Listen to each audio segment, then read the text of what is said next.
Ever since he could remember, Nathan Harper carried a jagged mark on his leg. His parents, Susan and Robert, told him it was from a bicycle accident when he was 3. They said he crashed into a ditch and they pulled him out just in time. Nathan couldn't picture it. His earliest memories were fuzzy. Kids at school poked fun at the scar, calling him Crash. Teachers watched him closely, like he might break. Nathan often stared at his leg, wondering why this one thing shaped his life. Then, one cloudy Saturday, he stumbled onto something that changed everything.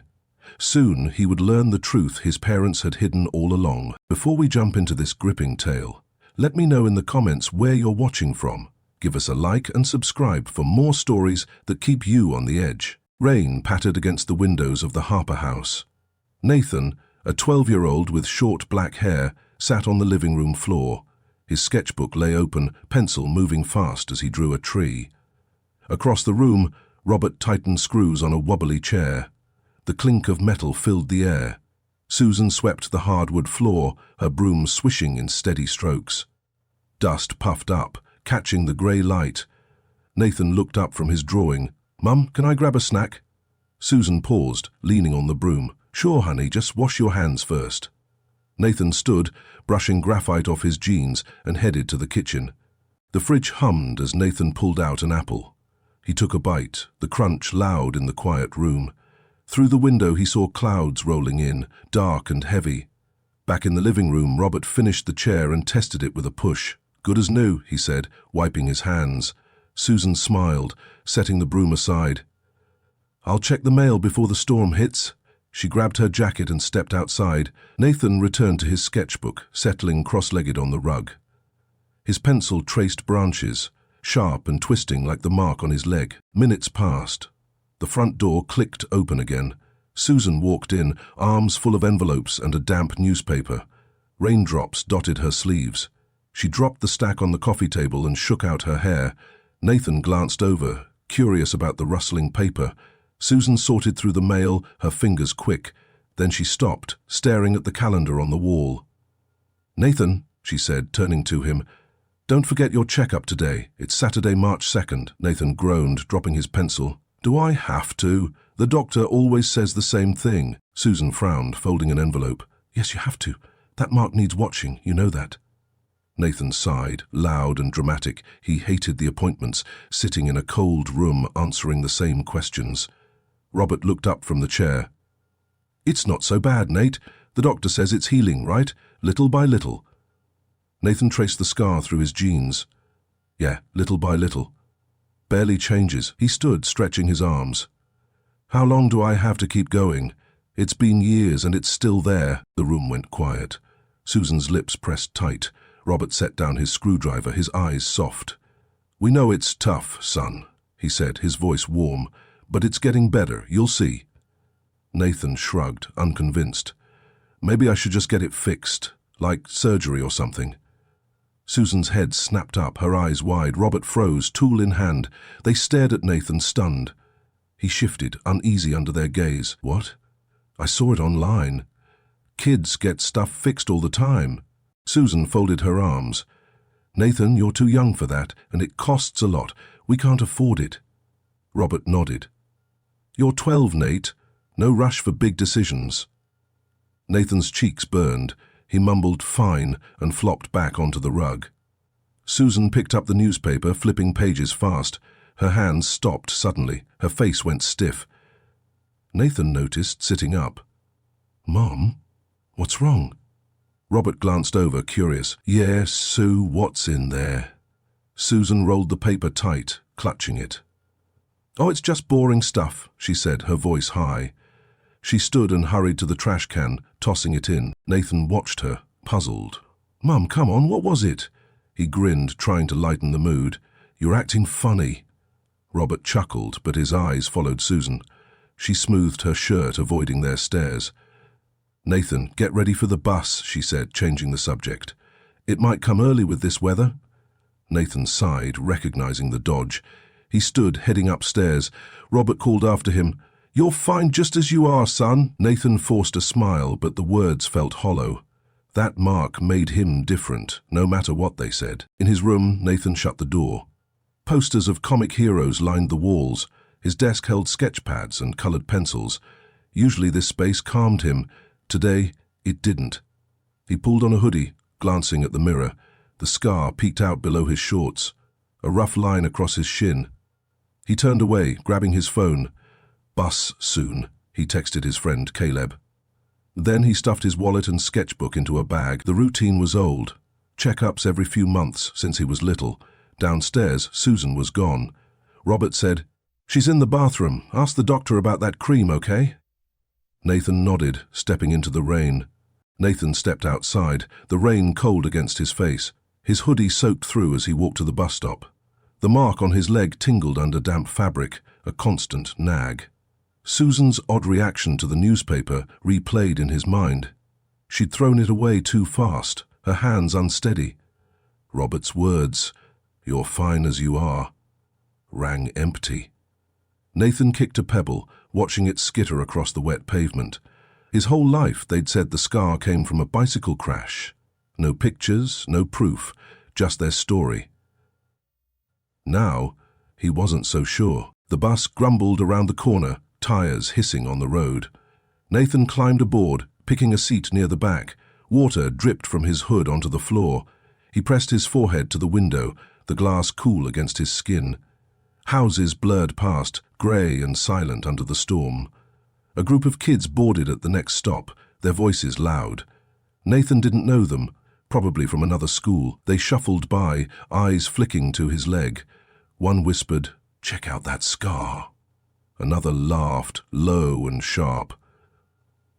Nathan pulled his jeans down farther, staring straight ahead. He'd heard it all before. Jokes, questions, stares. At school, Caleb stuck by him, but others kept their distance. Nathan chewed his lip, thinking of the doctor visits. Every few months, the same routine. Sit, talk, get cream for the scar. His parents used to go with him, holding his hand through the office doors. Now, at 12, he went alone. It felt grown-up, but today it weighed on him. The bus jolted over a bump, and Nathan gripped his bag. Why did Susan freak out? What was in that paper? The rain eased as the bus neared his stop. Nathan stepped off, the clinic a block away. Its white walls loomed against the cloudy sky, a sign out front reading, "Dr. Ellis, Family Medicine." He'd been here so often he knew every crack in the sidewalk. But today, something felt off. Across the street, a newsstand caught his eye. Papers flapped in the breeze, one matching the design Susan had trashed. Nathan hesitated, then crossed over. An old man sat behind the counter, bundled in a coat. "Paper, kid?" he asked, voice gruff. Nathan nodded, fishing coins from his pocket. The man handed him the damp newspaper, its ink smudged but readable.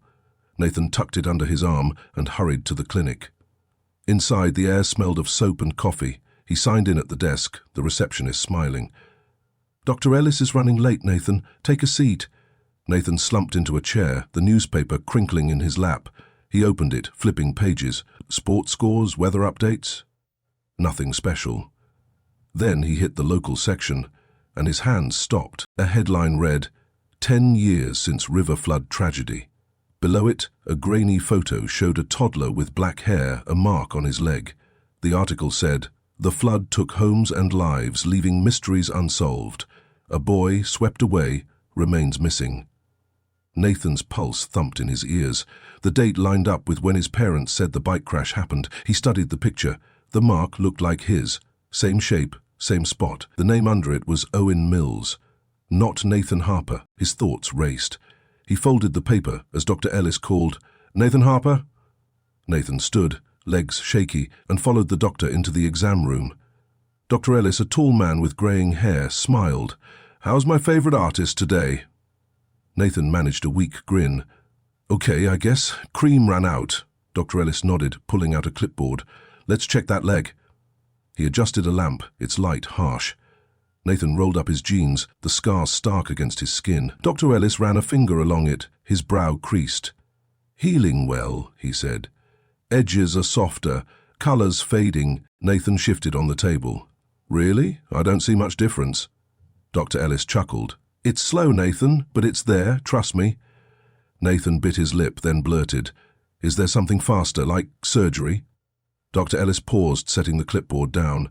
Surgery's an option, sure, but it's pricey, and there's pain involved. Recovery takes weeks. This cream's safer for now. Nathan nodded, disappointed but not surprised. Susan and Robert always said money was tight. Dr. Ellis typed on his computer, pulling up Nathan's file. Look here, he said, turning the screen. Photos of Nathan's leg flashed up, from age 3 to now. The scar had changed, less red, less raised. Progress, Dr. Ellis said.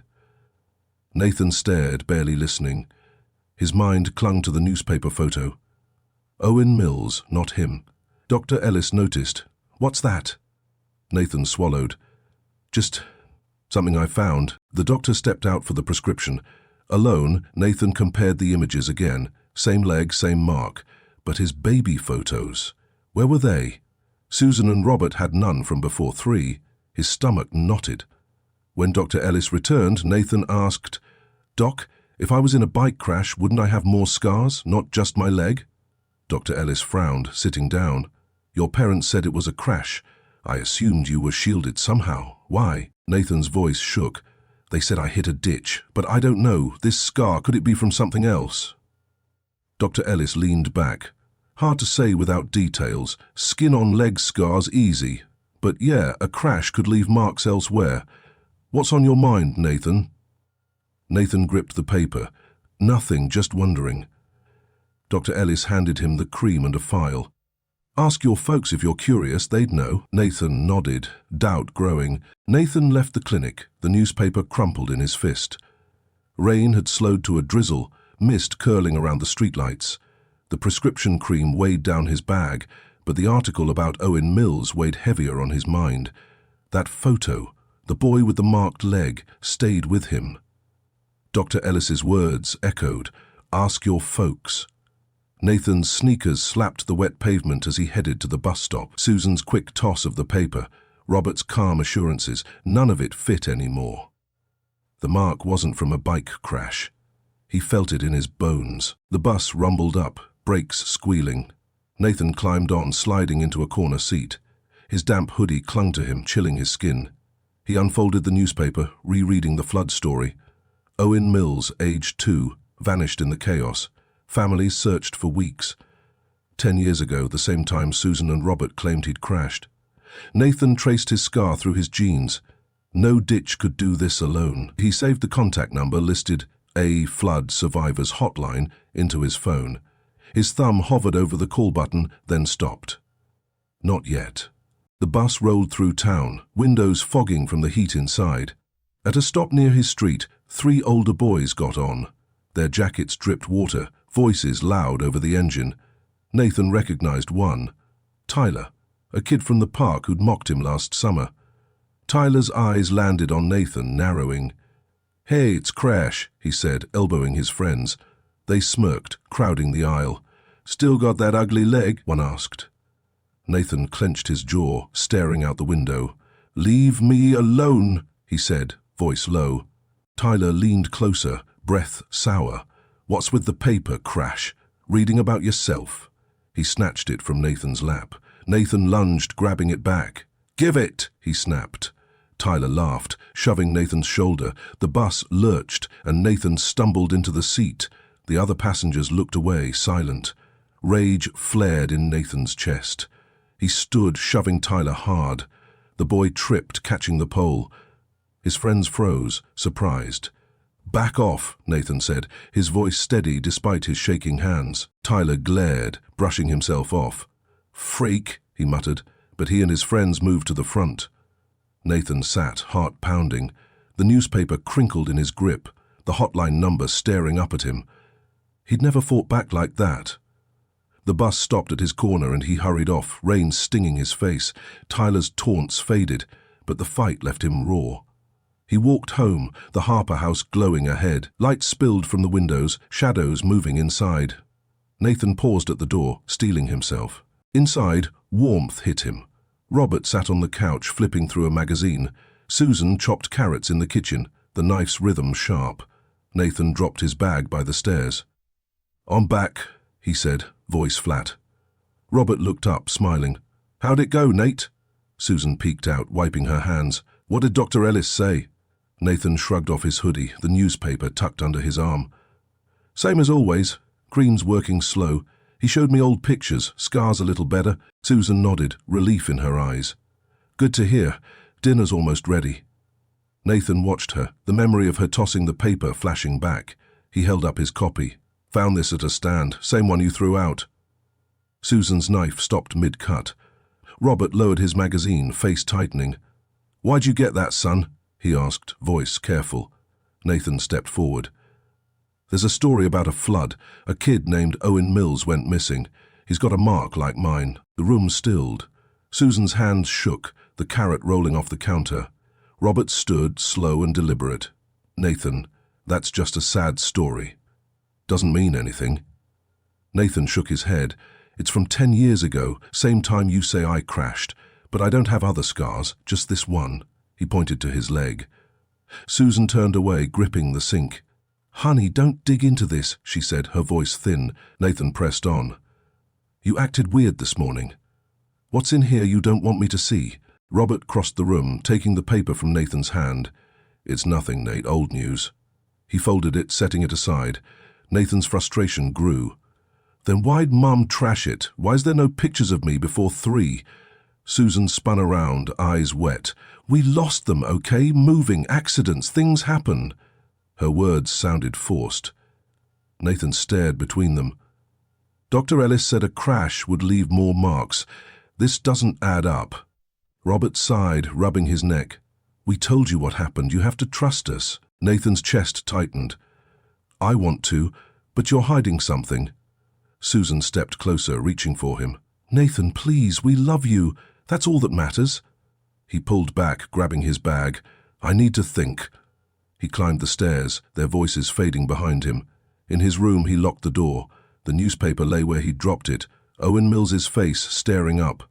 Nathan sat on his bed, phone in hand. The hotline number glowed on the screen. His finger hovered, then pressed call. A woman answered, her voice tired. Flood survivors line, how can I help? Nathan swallowed. Hi, I'm Nathan. I saw the article about Owen Mills. I think I might be him. Silence hung on the line, then a sharp breath. Owen? My Owen? The woman's voice broke. I'm Laura Mills, his aunt. Where are you? Nathan's heart raced. At home, my parents. They say I crashed on a bike, but I found this story. Laura's tone sharpened. Stay there, I'm coming. Tell me your address. Nathan gave it, his hands trembling. Okay, she said. I'll be there soon. He hung up, staring at the ceiling. Footsteps creaked outside his door. Susan and Robert, whispering. Nathan's world tilted. The mark wasn't a crash scar, it was something bigger. And now, someone was coming for him. Nathan sat on his bed, phone still warm in his hand. Laura Mills's voice lingered in his ears. I'm coming. The mark on his leg burned under his jeans, no longer just a scar but a question. Downstairs, Susan and Robert's whispers grew louder, then stopped. Nathan's pulse raced. He'd called a stranger claiming to be his aunt, and now she was on her way. The newspaper lay open, Owen Mills's photo staring back, 10 years of lies pressed against his chest. He needed answers, not more excuses. Footsteps climbed the stairs. A soft knock rattled his door. Nathan? Susan's voice wavered. Can we talk? Nathan slid the phone under his pillow. Yeah, he said, unlocking the door. Susan stepped in, Robert behind her. Their faces carried worry, but something else flickered in their eyes. Panic. Susan sat on his desk chair, hands twisting in her lap. We're sorry if we upset you, she began. I've been off today, work's been hard. Robert leaned against the wall. We don't want you doubting us, Nate. We're your family. Nathan's jaw tightened. Then why's it feel like you're lying? He pointed to the newspaper. This kid, Owen, he's got my scar. Same time you say I crashed. And you threw out the paper this morning. Susan flinched, her excuse crumbling. Robert crossed his arms. It's a coincidence, son. Don't make it bigger than it is. Nathan stood, voice rising. No pictures before 3, no crash details. Dr. Ellis said it doesn't fit. Who's Owen Mills? Susan's eyes welled up. Nathan, stop this. You're our boy. He grabbed his bag, shoving in a jacket and sketchbook. I'm going to Caleb's. he said, slinging it over his shoulder. "I need space." Robert stepped forward. "It's late. Past 6, rain's picking up, we'll drive you." Nathan shook his head. "I'll take the bus, I can handle it." Susan reached for the newspaper, offering it back. "Here, take it. We shouldn't have fought over it." Nathan stared at her. "That doesn't fix this. What's the truth? Tell me now." Robert's voice hardened. "We're stressed, Nate. Money's tight. That's all." Their words felt thin, rehearsed. Susan darted to the kitchen, returning with a glass of water. "Drink this," she said, her hand unsteady. "It'll calm you." Nathan took it, sipping slowly. The water slid down, cool and plain, but his nerves stayed sharp. "You can drive me," he said, setting the glass down, "but drop me off and go." They nodded, exchanging a quick glance. Nathan followed them to the car, rain tapping the roof. Robert started the engine, and Susan sat silent in the front. Nathan slumped in the back, watching familiar streets pass. His eyelids grew heavy, the day's weight pulling him down.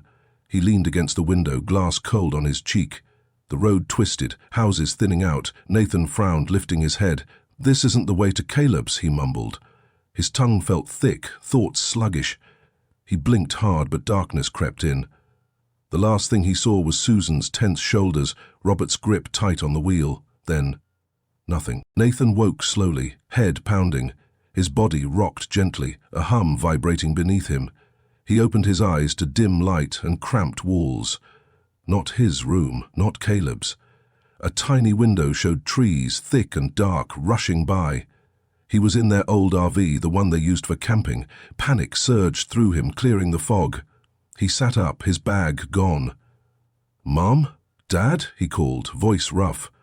Susan appeared from the front, Robert behind her. Their faces were taut, eyes avoiding his. "What's going on?" Nathan demanded, swinging his legs off the narrow bed.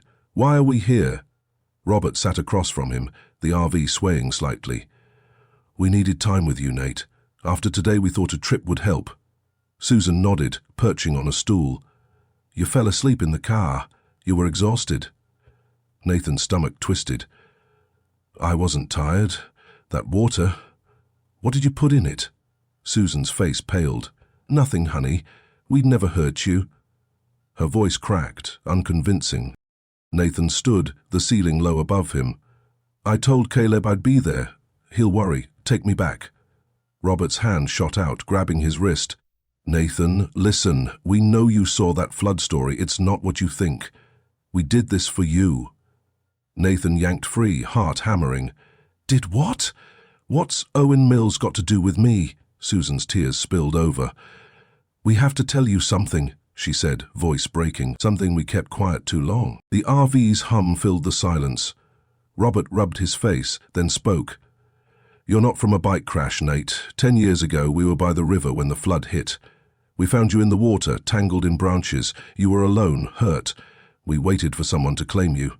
Nobody did. So we took you in, named you Nathan." Susan reached for him. "We couldn't have kids. You were our chance." Nathan staggered back, the walls closing in. "You took me? I'm Owen Mills." Robert nodded, voice low. "Yes, we didn't know your name then." Nathan's breath caught. "The newspaper, Laura Mills, she's looking for me, my aunt." Susan gasped. "Laura? How do you know her?" Nathan's eyes burned. "I called her. She's coming to the house." Robert's face drained of color. "You did what?" Before Nathan could answer, Robert lunged, snatching Nathan's phone from his pocket. He smashed it against the counter, plastic splintering. Nathan stared, stunned. "Why?" he whispered. "What are you doing?" Susan sobbed. "We can't lose you, Nathan." Robert's voice shook. "We brought you here to keep you safe, from her, from all that." Nathan's knees buckled. They weren't protecting him, they were hiding him. A loud knock jolted them all. "Hello?" A deep voice called from outside. "Anyone in there? Saw your lights." Nathan's chest tightened. This was his shot. Ignoring Robert's grab, he bolted for the door, shoving it open. Cold air hit him as he stumbled out, facing a burly man in a raincoat, a park ranger. "Help me," Nathan gasped. "They're not my parents. They took me." The ranger's eyes widened, darting to Susan and Robert in the doorway. "What's this about?" he demanded. Nathan pointed. "Call the police, now." Nathan stood outside the RV, rain dripping from his hair. The ranger's flashlight beam cut through the dark, landing on Susan and Robert's stunned faces in the doorway. "Stay where you are," the ranger barked, his hand on a radio clipped to his belt. Nathan's legs shook, but he held his ground. "They took me," he said again, voice raw. "I'm Owen Mills, not Nathan Harper." "They've been lying for years," the ranger's brow furrowed, his eyes flicking between Nathan and the couple. "You two, step out slow," he ordered. Susan's shoulders slumped, tears mixing with the drizzle. Robert raised his hand, stepping down. "We didn't mean harm," he said, voice trembling. "We saved him." The ranger ignored them, speaking into his radio. "This is Ranger Holt at Pine Ridge. Got a kid claiming abduction. Need officers now." Static crackled, then a reply. "Units on the way." Nathan exhaled, relief washing over him. The ranger turned. "Come with me, son. We'll sort this at the lodge." Nathan nodded, following him through the muddy path, trees looming overhead. Susan called after him. "Nathan, please." Her plea faded as Robert pulled her back. Nathan didn't look. The lodge glowed ahead, its wooden walls a beacon in the storm. Inside, warmth hit him. A fire flickered in a stone hearth. Ranger Holt pointed to a bench. "Sit. Police are close." Nathan sank down, the newspaper still clutched in his hand. Owen Mills's photo stared up, a mirror to his own face. He traced the mark on his leg through his jeans. Not a crash scar, a flood's mark. Sirens wailed outside, growing louder. Two officers burst in, raincoats glistening. "Where's the kid?" one asked, spotting Nathan. "Here," Holt said. "Says these folks aren't his parents." Nathan stood, words tumbling out. "I'm Owen Mills. They found me in a flood 10 years ago. Told me it was a bike crash. I called my aunt, Laura Mills. She's coming." The officer, a woman with short hair, knelt beside him. "Slow down. Start from the top," Nathan explained. The scar, the newspaper, Susan's panic, the RV, the smashed phone. His voice steadied with each detail. The officer scribbled in a notepad. "We'll check it out. You're safe now." Headlights flashed outside as more cars arrived. Nathan peered through the window. Officers fanned out, some heading to the RV with flashlights. The woman officer, Martinez, her badge red, spoke into her radio. "Suspects at the vehicle. Secure them." Minutes later, Susan and Robert emerged, hands cuffed, guided by police. Nathan's chest tightened. They'd raised him, fed him, cheered at his art shows. Now they were strangers who'd stolen him. Martinez turned to Nathan. "We're taking you to the station. Anyone we should call?" Nathan thought of Caleb, worried by his absence. "My friend Caleb. Tell him I'm okay." She nodded, then led him to a car. The ride blurred past, wet roads, flashing lights. At the station, fluorescent bulbs buzzed overhead. Nathan sat in a small room, a cup of cocoa in his hands. Martinez and another officer, a man with glasses, joined him. "Tell us again," the man said. Nathan repeated his story, the flood article, Laura's voice, the RV escape. The man typed on a laptop. "You said Laura Mills is your aunt," Nathan nodded. "She answered the hotline, said Owen was her nephew." Martinez stepped out, returning with a phone. "We've reached her. She's on her way." Nathan's heart jumped. The man tapped keys, then frowned. "Your records?" "Nathan Harper. Start at age 3. Before that, nothing. Matches what you are saying." Nathan leaned forward. "Can you find my real parents?" The man's face softened. "We tried."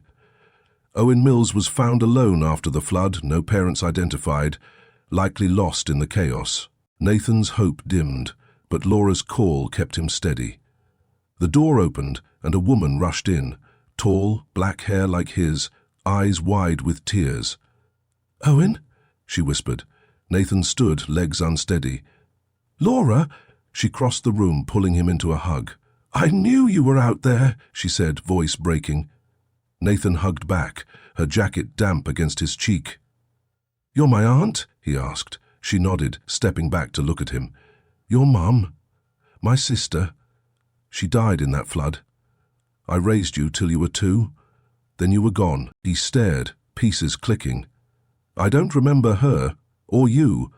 Laura smiled, sad but warm. "You were little. It's okay. I never stopped searching."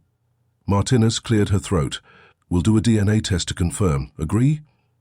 Nathan and Laura nodded. A technician swabbed their cheeks, promising results soon. Laura sat beside him.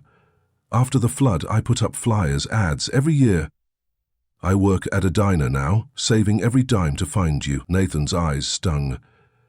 You didn't give up. A worker in a blazer entered. We need a plan for Nathan, or Owen, he's a minor. Laura straightened. I've got a place. I'm 25, steady job. I'll take him. The worker jotted notes. We'll review it. Looks promising. Hours passed, the station humming around them. Nathan watched through a window as Susan and Robert arrived, cuffed and silent. Susan's eyes met his, pleading. Robert looked down. Nathan turned away, leaning on Laura. They raised me, he said. But they lied. Laura squeezed his shoulder. You're with me now. I've got a spare room, a dog named Max. We'll make it work. The DNA results came. Positive. Nathan was Owen Mills, Laura's nephew. Susan and Robert faced charges, their future unclear. Dawn broke as Nathan left with Laura. Rain had stopped, sky clearing. He touched his scar, seeing it fresh. Not a burden, but a link to her. Ready? She asked, car keys in hand. Nathan Owen now smiled. Yeah. Let's go. The car pulled away, station shrinking behind them. Owen looked ahead, the mark on his leg a quiet promise. He'd lost one family, gained another. The truth had torn his life apart, then built it anew.